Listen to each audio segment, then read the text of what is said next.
What's going on, everyone? I'm just a typical, average American here today to react to some videos where some of my fellow Americans talk about the ways that visiting Europe has really changed the way that they think and how they've realized that Europe does a lot of things better than the United States. Because, to be honest, most of us here in the United States have never been to Europe before, so we really don't talk about this stuff very much. So I'm really curious to take a look at some of these videos and see what Americans have to say and what they've learned after visiting Europe for the first time.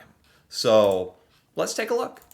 Americans who've been to or traveled to Europe, what's something Europe has changed in your mind that now you can't let go? Just the way that people talk here in America, so loud, so shiny. And the way they think it's better. Oh boy. That's interesting to hear, especially from an American, because I have heard this before, that people around the world, including Europeans, really say that Americans, we have a stereotype of being rude and annoying and loud. And I think a lot of Americans don't really get it. Even I have trouble truly understanding this because I think here in America, it's just normal. Maybe it's too normal that people are loud and kind of annoying, and it's just you stop noticing it and you start treating it as normal. Whereas I guess, I mean, when Americans travel to Europe, maybe that's kind of the only way to see what the normal volume and level of human conversation should be. Because I think when you're here in the United States, you just don't even notice it because it's just constant. So I've heard that before. So it's interesting to see that Americans finally understand that we are annoying compared to other places and other countries and cultures, and that's that's a bit embarrassing. That's not that's not good for us. Better to have a big smile on their face than to have their natural facial expression. People in It's better. Americans think it's better to have a big smile on our face rather than our natural expression. I think so. She's talking about how Americans can be fake. I think that's what she. So in Europe, I guess people are just a little more authentic. You guys don't put on a fake smile just to be polite or look like you're happy or look like you have an amazing life, or everything doesn't have to be so wonderful and amazing all the time. It's okay to just like wear your natural expression, and if you're upset, you can be upset, and if nothing's happening, you can just I think I know what she's saying, because it is true when I think about it. Here in the United States, especially when you walk into a store or something, people who work in customer service have to smile at you like that's part of their job. I don't know if that's normal in other countries. And yeah, I think it's just a part of our American culture. I never really think about it, but it is a bit fake that we just give each other this fake smile, like, how's it going? Like, where it's not real. Yeah, is that an American thing? Like, not being totally authentic or straightforward with that? That's interesting. Vienna don't tolerate that. I am so glad you asked. Healthcare. And I'm not referring to universal healthcare, although that is a great perk. I am talking about the level or standard of care that you receive as a patient. I should have known this was going to come up because it's like, this is one of the biggest, most obvious things that even America, like most Americans are at least somewhat aware that we have a huge problem with our healthcare system and that there are other ways of doing healthcare in other parts of the world. But it, although we are aware of this, unfortunately, it's not something that Americans really talk about very much. But I can imagine for Americans who travel to Europe and actually see how healthcare works in European countries, it must be so different, so jarring. For example, I sprained my wrist while snowboarding. And although there was a language barrier, they x-rayed, splinted, wrapped, dressed, did everything that they could to make sure that my wrist was going to heal properly. And went into detail about what was happening to my body and how I could aid my body in its healing process. I like that. To be fair, here in the United States, if you broke your wrist or broke your arm, you go to the emergency room and they would help you pretty quickly. Unless you're in a major city where there's a backup or something. But in America, you can get help, especially if it's a life-threatening injury, pretty quickly and pretty well. It's just that the cost is outrageous. And also what she's talking about here, about this extra information about how she can help facilitate the healing and how she can take care of her broken bone and some of the things she can do to make sure the healing goes well and the preventative measures. That is stuff that they really don't talk about here in the United States. They really don't bother to go into that detail about that. Which, now that I think about it, I don't know why that is. Again, language barrier, but they really did try. When I broke these same wrists in the United States a few years later, I was told to ice, elevate, and it would be in a cast for 6 to 7 weeks. I was only in it for 5 weeks, though. Then, when I got my cast off, I was very likely going to need physical therapy for my mobility. However, I was told by the PA that I won't need physical therapy because my wrist can bend enough. Oh boy. Yeah. I mean, it also sounds like she got a bit unlucky. It's kind of hit or miss in America. Like, you can get a good healthcare professional. There are some bad ones. There's some people who give you bad advice. But this idea of how to take care of yourself when you leave the hospital, that is something that we are completely lacking in America. That education and that extra step that just doesn't happen here, where they kind of educate you on how to help yourself heal. We don't.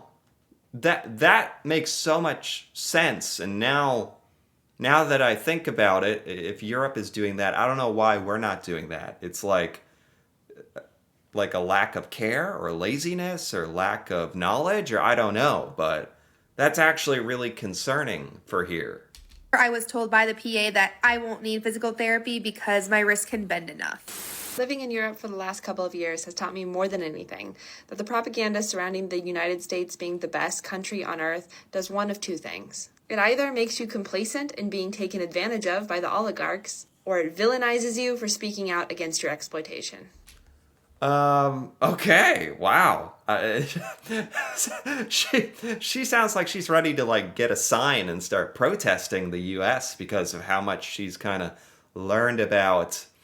I think the term brainwashing is maybe a little strong, but to be fair, as an American myself, I definitely remember, growing up here as a kid and being taught that the United States is the greatest place on earth. We are the best. We are the greatest. The land of the free and the brave. And it's good to have pride in where you come from. It's good, but it has to be healthy. It has to be a balance, That we actually take it too far, especially when I was a kid. I think that's starting to change a little bit as time has gone on, but in general, yeah, Americans definitely have this attitude that we don't need to learn about the rest of the world, which is crazy.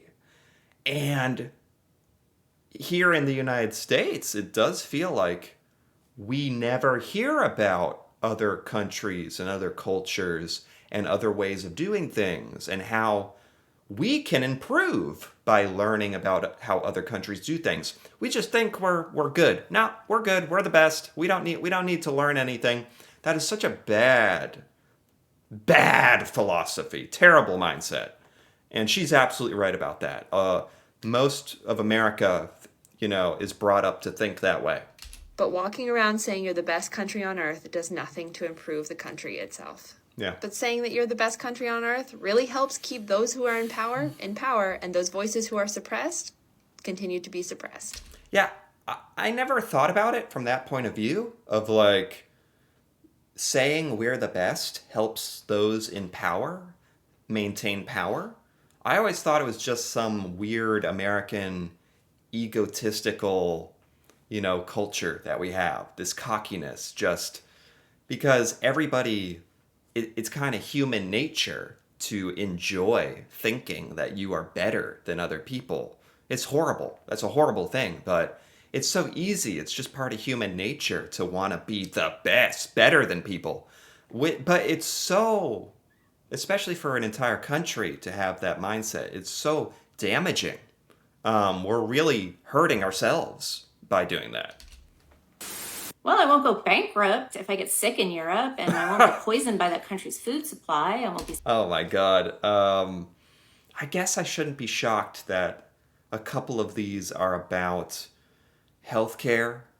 And I mean, because it's such a talk about something that is so crazy here in America that we really don't talk about. And if we were exposed more to European healthcare systems and learned about those and talked about those, I think things would change more here in America. But we just don't talk about it and we don't bother to know about it. And yeah, anyway, she's talking about how in Europe, if you get sick or hurt and you have to go to the hospital, your life isn't going to be ruined. Here in America, there's a lot of people who won't even go to the hospital when they need help for fear of how much it will cost. And that is a scary, scary world to live in. Subjected to laws and policies that harm marginalized groups. I won't live under a rapidly deteriorating political environment that's slowly stripping away your personal freedoms and rights. I won't be force-fed somebody else's religious beliefs when I may think something differently. I can actually walk outside and breathe clean air. I can see people having access to free education, so they're a smarter society, a healthier. Free education.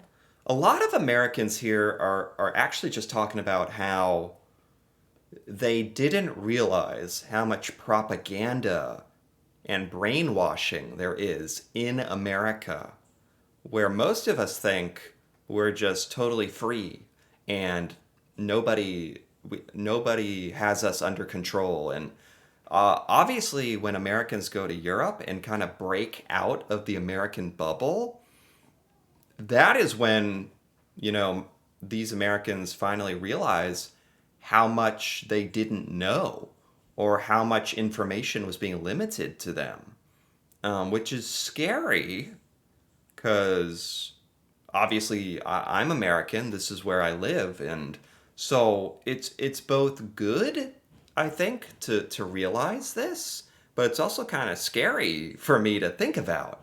Like, I don't know what I don't know,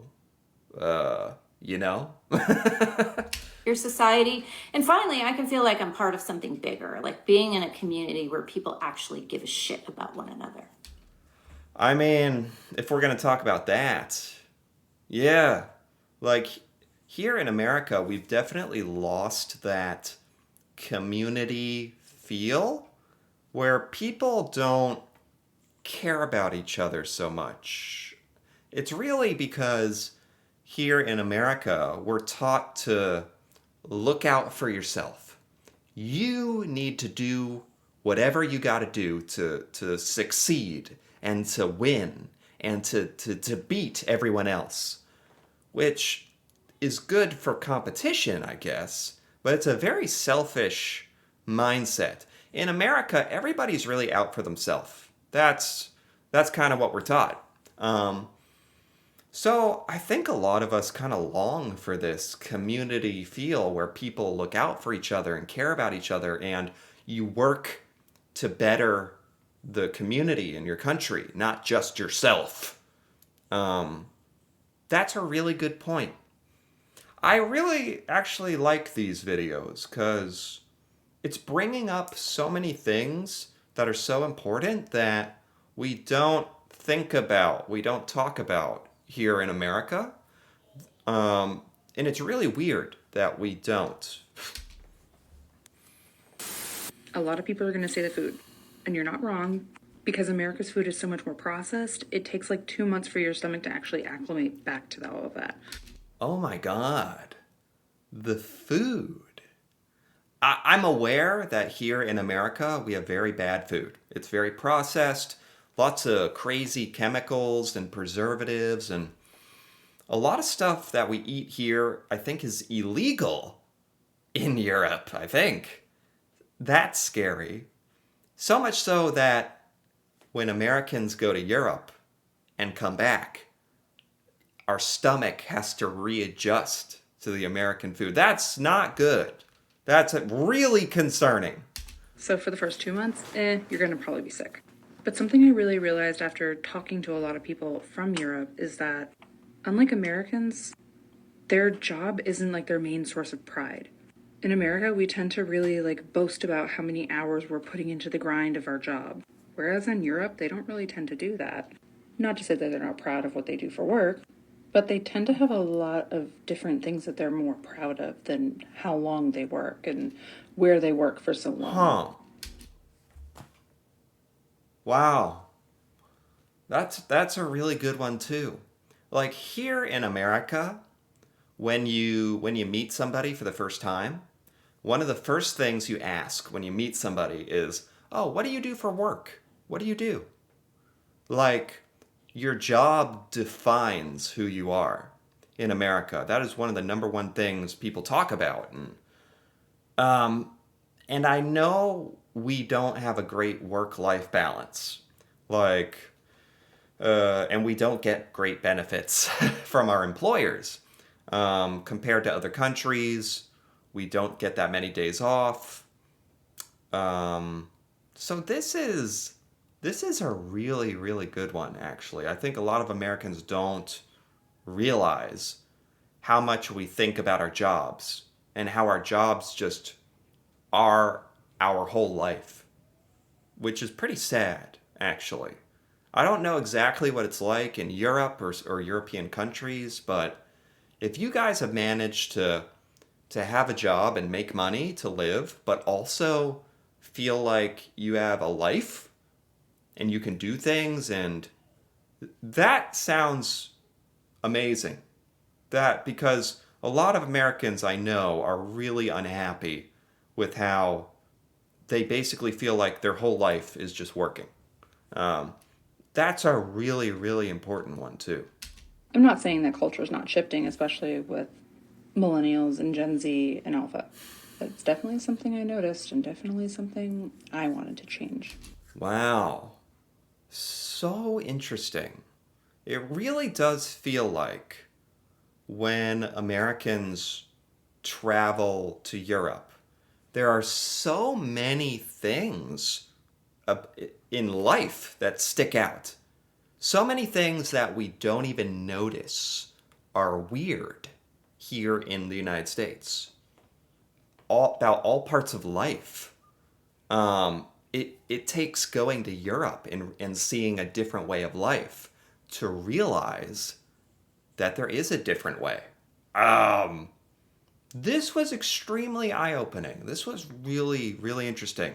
And I think more Americans need to at least see videos like this with Americans talking about this. And more Americans need to like travel to Europe or learn about other countries and cultures and get a bigger worldview. Because this, when America is so insulated and such a bubble, like we don't even realize that there's better ways of doing things, different ways of doing things. Like seriously, this was really good. So anyway, if you enjoyed this, feel free to give this video a like or leave a comment with your thoughts on any of these observations or things we talked about here today. That'd be cool to hear about, especially if you're from Europe and you know about these things, or if this is how you do things, or and if you're interested in more videos like this, feel free to subscribe